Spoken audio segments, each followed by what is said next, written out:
You already saw the outcome first, before anyone even spoke today. That should not be possible. The room feels completely still now, but your mind is already racing. Everyone else hears empty, quiet space. You see outcomes forming instantly, moves, reactions, and future consequences, all unfolding before anything happens. You are not reacting to reality. You are reacting before it exists. You do not react quickly outside, you react much later externally, because you already reacted internally first.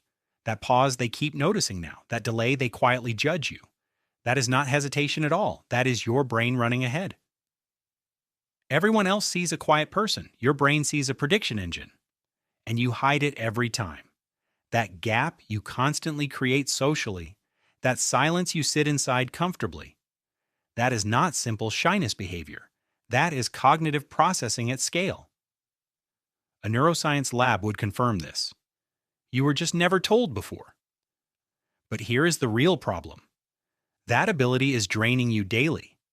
You feel it without understanding why. And that is where it starts. Here is what is actually happening. Your prefrontal cortex behaves differently, not louder than other people, but structured in another way. Kalina Christoph at UBC discovered something. High intelligence minds stay in simulation. They do not switch it off. Your brain predicts outcomes constantly, before you speak even once. You already ran multiple versions. 10 paths, sometimes even 20. That is not overthinking behavior. That is your mental simulation system. It was built exactly for this. But here's what nobody explains. That same system creates pressure, a quiet, invisible mental weight. Most high IQ people carry it. Without realizing, it exists daily, because it feels completely normal. But it is not normal at all. It is actually very rare. And it slowly exhausts you mentally, even when you did nothing today. Because your brain already lived it. The first behavior is controlled silence, not weakness and not social fear. Silence before speaking out loud. Most people rush to fill silence. You sit inside it comfortably because your brain is still running. The default mode network activates here. MIT studies confirmed this pattern clearly. The DMN fires during deep simulation. High performers activate it strongly. You are not withdrawing from reality. You are computing multiple outcomes internally. The room cannot recognize this process, so they misread your behavior. They assume you are slow thinking. But you are already ahead internally. You just do not show it outward. You are early, not slow. The second behavior feels even stranger. You feel regret before choices exist, before anything even happens externally. That should not be possible logically, but your brain does it anyway. You already felt the mistake before you even made it. Not anxiety and not simple fear. Actual anticipatory grief forming early. Dr. Sherry Tishman described this pattern. It is called dispositional thinking. Your brain runs effective forecasting constantly. It calculates emotional cost before logic, before action even begins externally. That hesitation you feel during choices. That pause before making decisions. It looks like indecision to others, but it is not indecision at all. It is regret, avoidance, behavior working. Your brain is protecting future you, even when it exhausts present you.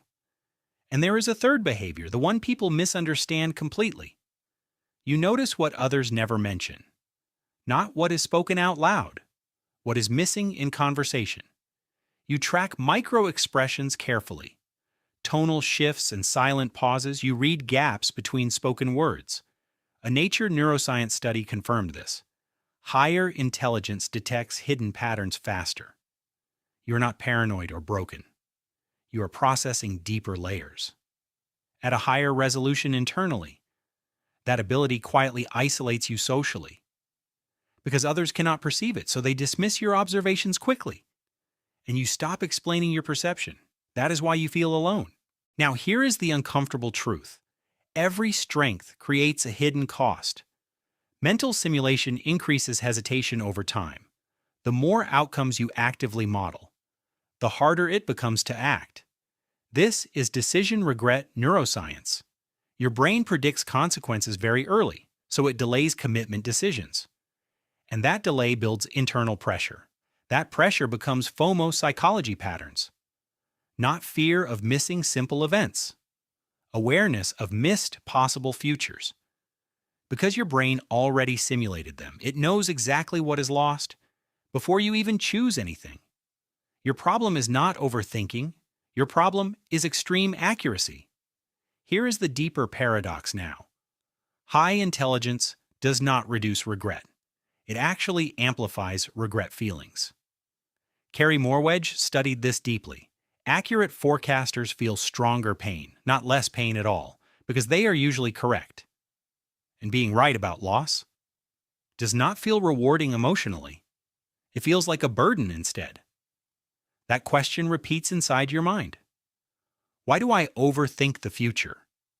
The answer is not anxiety disorder. It is predictive processing overload. Your brain predicts regret before it happens. Every possible path gets simulated. Every possible cost gets calculated. Every emotional outcome gets mapped, all before any real decision. That is not broken thinking. That is extreme precision. And precision without control becomes suffering. So how do you fix this system? Not by reducing your thinking, by controlling when thinking stops. Temporal self-appraisal theory explains this. Unstructured reflection creates endless loops. Structured reflection produces final decisions. You need a simulation deadline daily. Give your brain a clear limit. Run scenarios inside that boundary. Then force the loop to close. Run the models completely first. Then stop the simulation intentionally. Trust the output your brain created. That hesitation you felt internally was valuable predictive information, not weakness or paralysis. The second shift is identity correction. Stop labeling yourself incorrectly now. You are not too sensitive emotionally. You are not trapped inside your head. You are running effective forecasting systems. Most people cannot access this level. You feel outcomes before they arrive. That is predictive data in action, not emotional weakness at all. Treat it like structured information, not like a personality flaw. Every confusing behavior you experienced has a name in neuroscience research. Every pattern points one direction. You were built for deep processing, not for shallow, fast reactions. And once you understand that fully, you stop fighting your own mind and start using it correctly. If your brain recognized itself here clearly, then you already know this goes deeper. Subscribe now and keep exploring.